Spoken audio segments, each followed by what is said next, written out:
O Grande Conflito. Capítulo 19. Luz para os nossos dias. A obra de Deus na Terra apresenta, século após século, uma surpreendente semelhança em todas as grandes reformas ou movimentos religiosos.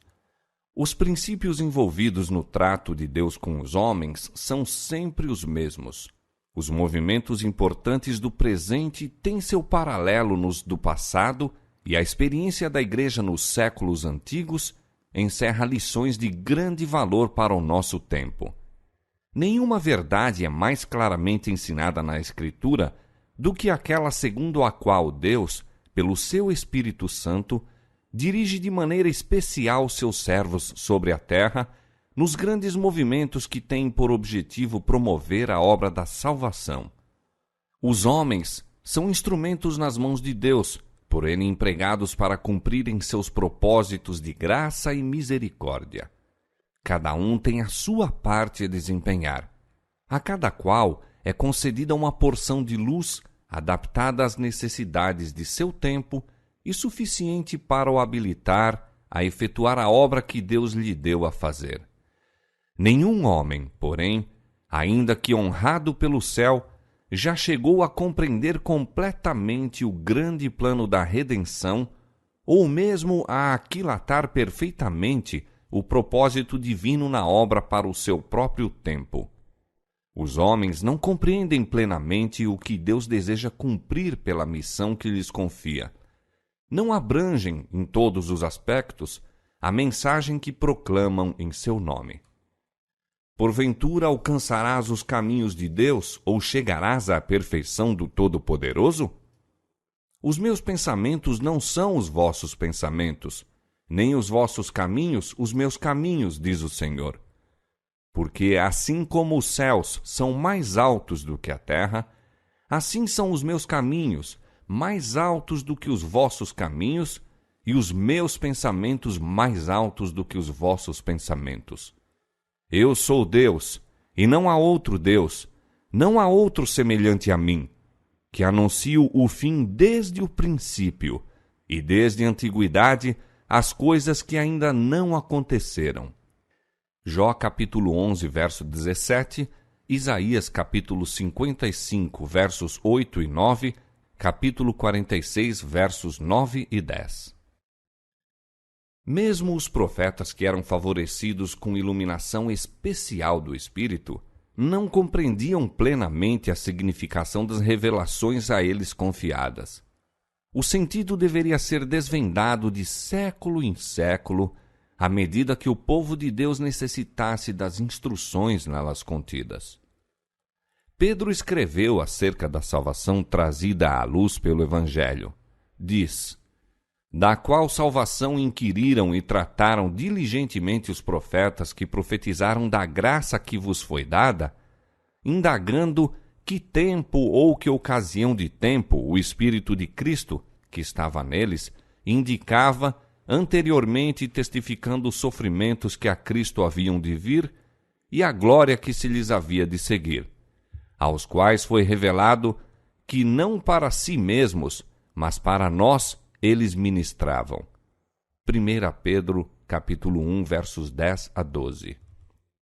Entretanto, ao mesmo tempo em que não era dado aos profetas compreender completamente as coisas que lhes eram reveladas, buscavam fervorosamente obter toda a luz que Deus fora servido tornar manifesta.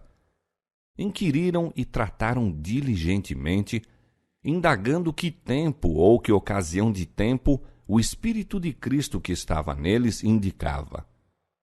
Que lição para o povo de Deus na era cristã, para o benefício do qual foram dadas aos seus servos estas profecias, aos quais foi revelado que não para si mesmos, mas para nós, eles ministravam.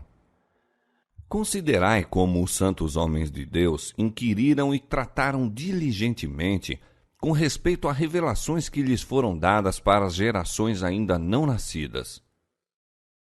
Comparai seu santo zelo com a descuidada indiferença com os que, favorecidos dos últimos séculos, tratam este dom do céu. Que exprobração é aquela diferença comodista e mundana que se contenta em declarar que as profecias não podem ser compreendidas. Posto que a mente finita do homem não seja apta a penetrar nos conselhos do Ser infinito, ou compreender plenamente a realização de seus propósitos, muitas vezes é por causa de algum erro ou negligência de sua parte que tão palidamente entendem as mensagens do céu. Com frequência, a mente do povo, e mesmo dos servos de Deus, se acha tão cegada pelas opiniões humanas, as tradições e falsos ensinos, que apenas pode parcialmente aprender as grandes coisas que ele revelou em sua palavra. Assim foi com os discípulos de Cristo, mesmo quando o Salvador estava com eles em pessoa. Seu espírito se havia imbuído da ideia popular acerca do Messias como o príncipe terreno que exaltaria Israel ao trono do domínio universal, e não compreendiam o sentido de suas palavras predizendo seus sofrimentos e morte. O próprio Cristo os enviara com a mensagem: o tempo está cumprido e o reino de Deus está próximo. Arrependei-vos e crede no Evangelho. Marcos capítulo 1, verso 15. Aquela mensagem era baseada na profecia de Daniel capítulo 9. As 69 semanas, declarou o anjo, estender-se-iam até o Messias, o príncipe, e com grandes esperanças e antecipado gozo, aguardavam o estabelecimento do reino do Messias em Jerusalém, a fim de governar sobre a terra toda. Pregavam a mensagem que Cristo lhes confiara, ainda que eles próprios compreendessem mal a sua significação. Ao passo que seu anúncio se baseava em Daniel capítulo 9, verso 25, não viam no versículo seguinte do mesmo capítulo que o Messias deveria ser tirado. Desde a nascença haviam fixado o coração na antecipada glória de um império terrestre, e isto lhes cegava igualmente a compreensão das especificações da profecia e das palavras de Cristo. Cumpriram seu dever apresentando à nação judaica o convite de misericórdia, e então, no mesmo tempo em que esperavam ver o Senhor ascender ao trono de Davi, viram-no ser agarrado como malfeitor, açoitado, escarnecido, condenado e suspenso à cruz do Calvário. Que desespero e angústia oprimia o coração dos discípulos durante os dias em que seu Senhor dormia no túmulo. Cristo viera no tempo exato e da maneira predita na profecia. O testemunho das Escrituras fora cumprido em todos os detalhes de seu ministério. Pregara a ele a mensagem da salvação e sua palavra era com autoridade. O coração de seus ouvintes havia testemunhado ser ela do céu. A palavra e o Espírito de Deus atestavam a missão divina do Filho. Os discípulos ainda se apegavam com imperecível afeição ao Mestre amado, e, não obstante, traziam o espírito envolto em incerteza e dúvida. Em sua angústia, não se lembravam então das palavras de Cristo, que de antemão indicavam seu sofrimento e morte. Se Jesus de Nazaré fosse o verdadeiro Messias, teriam eles sido assim imersos em pesar e decepção? Esta era a pergunta que lhes torturava a alma enquanto o Salvador jazia no sepulcro durante as desesperadoras horas daquele sábado que mediou entre sua morte e sua ressurreição. Conquanto a noite de tristeza caísse tenebrosa em redor dos seguidores de Jesus, não foram eles, contudo, esquecidos. Diz o profeta: se morar nas trevas, o Senhor será a minha luz. Ele me trará a luz e eu verei a sua justiça. Nem ainda as trevas me escondem de ti, mas a noite resplandece como o dia. As trevas e a luz são para ti a mesma coisa. Deus falou: aos justos nasce luz nas trevas. E guiarei os cegos por um caminho que nunca conheceram, fá-los-ei caminhar por veredas que não conheceram.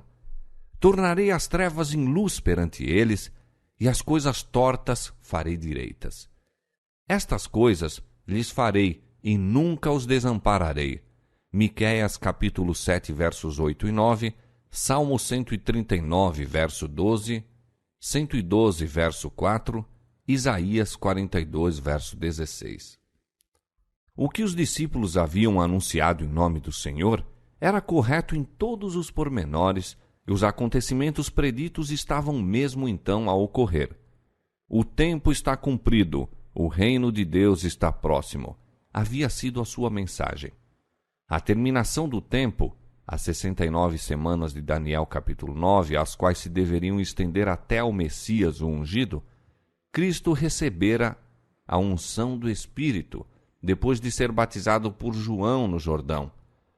E o reino de Deus, que eles declararam estar próximo, foi estabelecido pela morte de Cristo. Este reino não era, como eles haviam sido ensinados a crer, um domínio terrestre.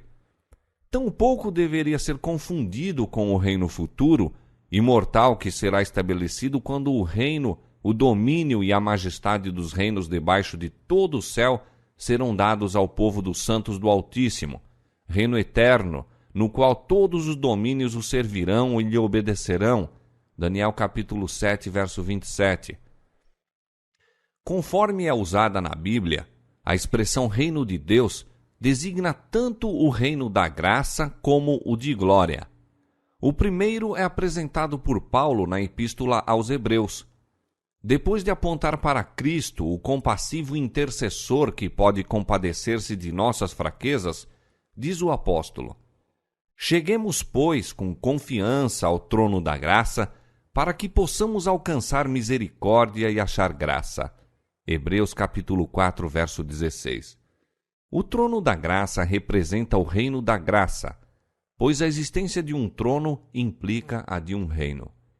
Em muitas parábolas, Cristo usa a expressão o reino dos céus para designar a obra da graça divina no coração dos homens. Assim, o trono de glória representa o reino de glória, e a este reino fazem referência as palavras do Salvador: quando o Filho do Homem vier em sua glória, e todos os santos anjos com ele, então se assentará no trono de sua glória, e todas as nações serão reunidas diante dele. Mateus capítulo 25, versos 31 e 32. Este reino está ainda no futuro. Não será estabelecido antes do segundo advento de Cristo. O reino da graça foi instituído imediatamente depois da queda do homem, quando fora concebido um plano para a redenção da raça culpada. Existiu ele então no propósito de Deus e pela sua promessa, e mediante a fé os homens podiam tornar-se súditos seus. Contudo, não foi efetivamente estabelecido antes da morte de Cristo. Mesmo depois de entrar para o seu ministério terrestre, o Salvador, cansado pela obstinação e ingratidão dos homens, poderia ter se recusado ao sacrifício do Calvário. No Getsêmane, a taça de amarguras tremia-lhe na mão. Ele poderia, naquele momento, ter enxugado o suor de sangue da fronte, abandonado a raça criminosa para que perecesse em sua iniquidade. Houvesse ele feito isto, e não teria havido redenção para o homem caído. Quando, porém, o Salvador rendeu a vida e em seu último alento clamou: está consumado, assegurou-se naquele instante o cumprimento do plano da redenção. Ratificou-se a promessa de libertamento feita no Éden ao casal pecador. O reino da graça, que antes existira pela promessa de Deus, foi então estabelecido. Desta arte, a morte de Cristo, o próprio acontecimento que os discípulos encararam como a destruição final de suas esperanças, foi o que as confirmou para sempre. Conquanto lhes houvesse acarretado cruel decepção, foi a prova máxima de que sua crença era correta. Pranto e desespero foi o que abrira a porta da esperança a todo filho de Adão, e no qual se centralizava a vida futura e a felicidade eterna de todos os fiéis de Deus de todos os séculos. estavam a cumprir-se os desígnios da misericórdia infinita, mesmo por meio do desapontamento dos discípulos. Se bem que o coração deles tivesse sido ganho pela graça divina e pelo poder do ensino daquele que falou como homem algum jamais falara, todavia, de mistura com o ouro puro do amor para com Jesus, achava-se a ligavio do orgulho humano e das ambições egoístas. Mesmo na sala da Páscoa, na hora solene em que o Mestre já estava a entrar na sombra do Getsêmani, houve entre eles contenda sobre qual deles parecia ser o maior. Lucas capítulo 22, verso 24. Nada mais viam senão o trono, a coroa e a glória, enquanto precisamente diante deles se achavam a ignomínia e agonia do jardim no tribunal da cruz do Calvário. O orgulho no coração e a sede de glória mundana é que os levou a apegar-se tão tenazmente ao falso ensino de seu tempo e deixar despercebidas as palavras do Salvador que mostravam a verdadeira natureza de seu reino e apontavam para sua agonia e morte. E destes erros resultou a prova, dura mas necessária, que fora permitida para corrigi-los. Embora os discípulos houvessem compreendido mal o sentido de sua mensagem e vissem frustradas suas esperanças, tinham contudo pregado a advertência a eles dada por Deus, e o Senhor lhes recompensaria a fé e honraria a obediência. A eles fora confiada a obra de anunciar a todas as nações o evangelho glorioso do Senhor ressuscitado. A fim de prepará-los para essa obra, fora permitida a experiência que lhes pareceu tão amarga. Depois de sua ressurreição, Jesus apareceu a seus discípulos no caminho para Emaús e, começando por Moisés e por todos os profetas, explicava-lhes o que dele se achava em todas as Escrituras. Lucas capítulo 24, verso 27. Comoveu-se o coração dos discípulos. Avivou-se-lhes a fé. Foram de novo gerados para uma viva esperança, mesmo antes que Jesus se lhes revelasse. Era propósito de Cristo iluminar-lhes o entendimento, firmando-lhes a fé na firme palavra da profecia. Desejava que no espírito deles a verdade criasse sólidas raízes, não meramente porque fosse apoiada por seu testemunho pessoal, mas por causa da evidência inquestionável apresentada pelos símbolos e sombras da lei típica e pelas profecias do Velho Testamento. Era necessário aos seguidores de Cristo ter fé inteligente, não só em favor de si próprios, mas para que pudessem levar o conhecimento de Cristo ao mundo. E como primeiro passo no comunicar este conhecimento, Jesus encaminhou seus discípulos para Moisés e os profetas. Este foi o testemunho dado pelo Salvador ressuscitado quanto ao valor e importância das Escrituras do Velho Testamento.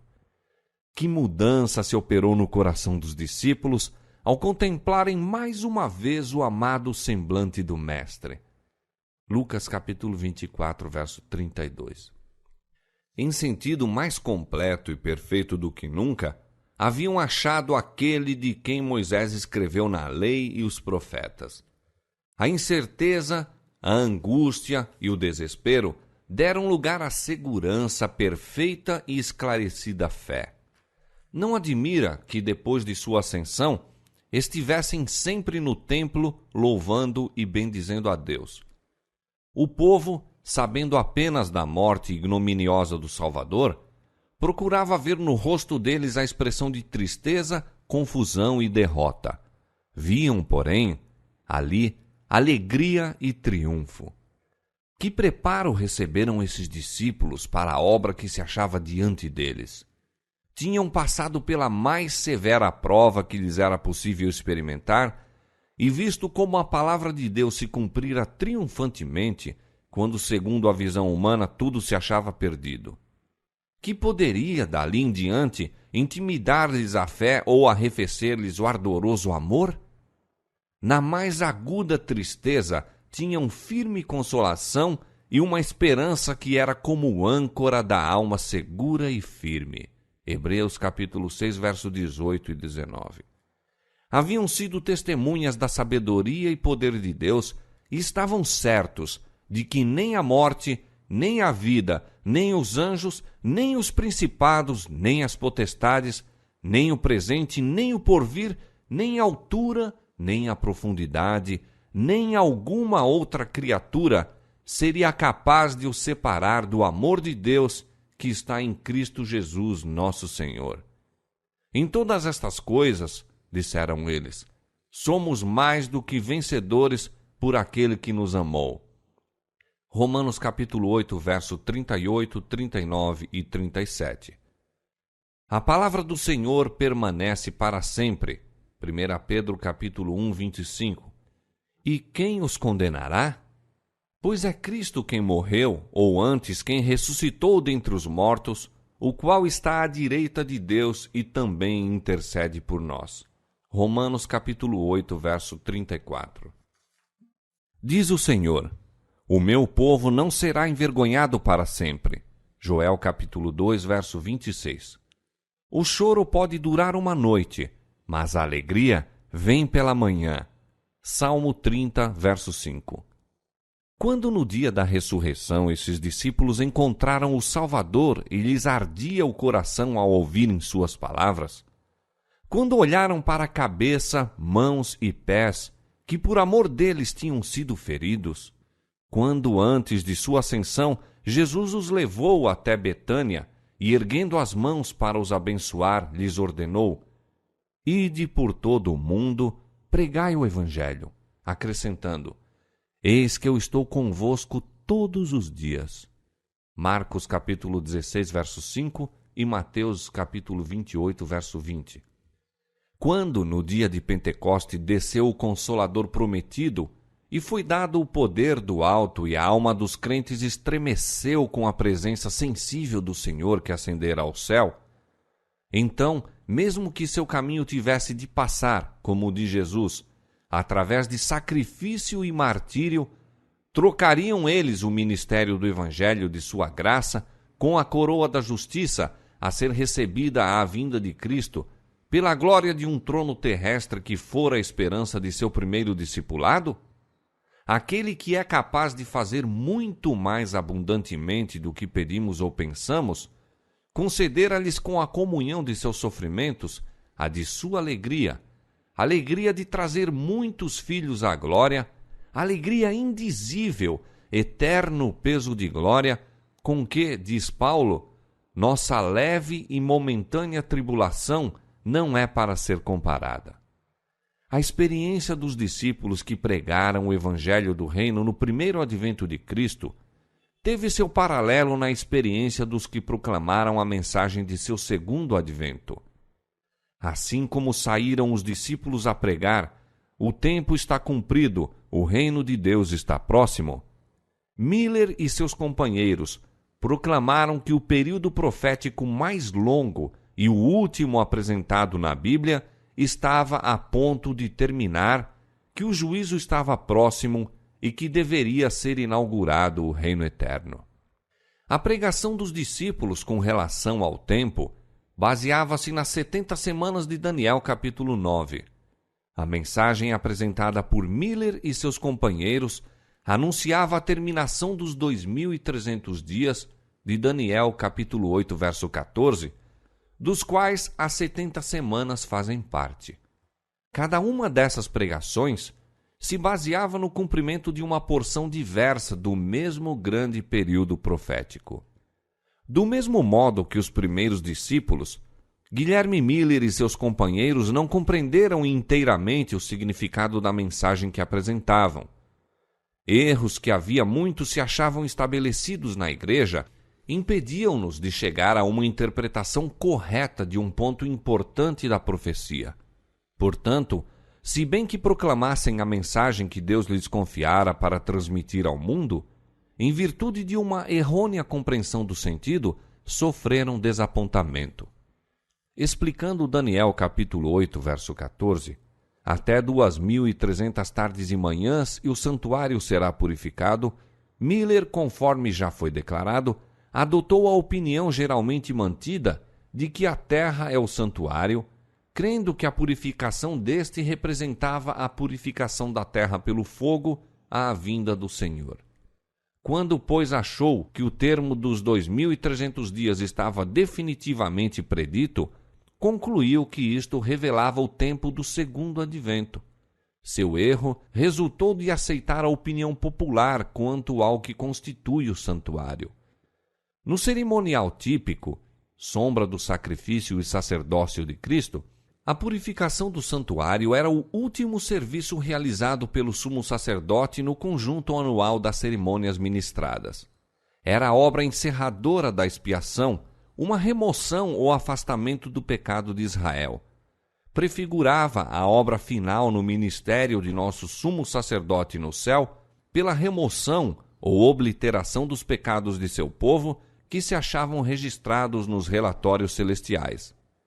Este trabalho envolve uma investigação e um julgamento, e isto precede imediatamente a vinda de Cristo nas nuvens do céu, com poder e grande glória. Quando ele vier, pois, todos os casos estarão decididos. Diz Jesus: "O meu galardão está comigo para dar a cada um segundo a sua obra." Apocalipse capítulo 22, verso 12. É esta obra de julgamento que precede imediatamente a segunda vinda, que é anunciada na mensagem do primeiro anjo de Apocalipse capítulo 14, verso 7. Temei a Deus e dai-lhe glória, porque vinda é a hora do seu juízo. Os que proclamaram esta advertência deram a mensagem devida no devido tempo, mas, assim como os primitivos discípulos, baseados na profecia de Daniel capítulo 9, declararam: "O tempo está cumprido e o reino de Deus está próximo", ao mesmo tempo em que deixaram de perceber que a morte do Messias estava predita na mesma passagem, de igual modo, Miller e seus companheiros pregaram a mensagem baseados em Daniel capítulo 8, verso 14 e Apocalipse capítulo 14, verso 7, e deixaram de ver que havia ainda outras mensagens apresentadas em Apocalipse 14 que também deveriam ser dadas antes do advento do Senhor. Assim como os discípulos estiveram em erro quanto ao reino a ser estabelecido no fim das 70 semanas, também os adventistas se enganaram em relação ao fato a ocorrer à terminação dos 2.300 dias. Em ambos os casos, houve aceitação de erros populares, ou antes, uma aderência a eles, cegando o espírito à verdade. Ambas as classes cumpriram a vontade de Deus, apresentando a mensagem que ele desejava fosse dada, e ambas, pela sua própria compreensão errônea da respectiva mensagem, sofreram desapontamento. Não obstante, Deus cumpriu seu misericordioso propósito, permitindo que a advertência do juízo fosse feita exatamente como o foi. O grande dia estava próximo, e pela providência divina, o povo foi provado em relação ao tempo definido, a fim de que lhes fosse manifesto o que estava em seu coração. A mensagem era destinada à prova e purificação da igreja. Esta deveria ser levada a ver se suas afeições estavam postas neste mundo ou em Cristo e no céu. Professava amar o Salvador, deveria agora provar seu amor. Estavam os crentes dispostos a renunciar às esperanças e ambições mundanas, acolhendo com alegria o advento do Senhor? A mensagem tinha por fim habilitá-los a discernir seu verdadeiro estado espiritual. Foi misericordiosamente enviada a fim de despertá-los para que buscassem o Senhor com arrependimento e humilhação. O desapontamento, outro sim, embora resultado da compreensão errônea por parte dos crentes da mensagem que apresentavam, deveria redundar para o bem. Poria à prova o coração dos que haviam professado receber a advertência. Em face de seu desapontamento, abandonariam eles temerariamente sua experiência cristã, renunciando à confiança na palavra de Deus? Ou procurariam, com oração e humildade, discernir em que tinham deixado de compreender o significado da profecia? Quantos haviam sido movidos pelo temor, por um impulso do momento ou excitação? Quantos eram de ânimo indeciso e incrédulos? Multidões professavam amar o aparecimento do Senhor. Quando chamadas a suportar o escárnio e o opróbrio do mundo, e a prova da demora do desapontamento, porventura renunciariam à fé? Porque não compreendessem de pronto o trato de Deus, rejeitariam essas pessoas verdades sustentadas pelo mais claro testemunho da palavra divina? Esta prova revelaria a força dos que com fé verdadeira haviam obedecido ao que acreditavam ser o ensino da palavra e do Espírito de Deus. Ensinar-lhes-ia, o que unicamente tal experiência poderia fazer, o perigo de aceitar as teorias e interpretações de homens, em vez de fazer com que a Bíblia seja seu próprio intérprete. Aos filhos da fé, a perplexidade e tristeza resultantes de seu erro operariam a necessária correção. Seriam levados a um estudo mais acurado da palavra profética. Seriam ensinados a examinar mais cuidadosamente o fundamento de sua fé e rejeitar tudo que, conquanto amplamente aceito pelo cristianismo, não estivesse fundamentado nas Escrituras da verdade. Para estes crentes, assim como para os primeiros discípulos, o que na hora da provação lhes parecia obscuro à inteligência, mais tarde se faria claro. Quando vissem o fim do Senhor, Tiago capítulo 5, verso 11, saberiam que, apesar da provação resultante de seus erros, os divinos propósitos de amor para com eles estiveram continuamente a cumprir-se. Aprenderiam por uma bendita experiência que Ele é muito misericordioso e piedoso, que todos os seus caminhos são misericórdia e verdade para aqueles que guardam o seu conserto e os seus testemunhos.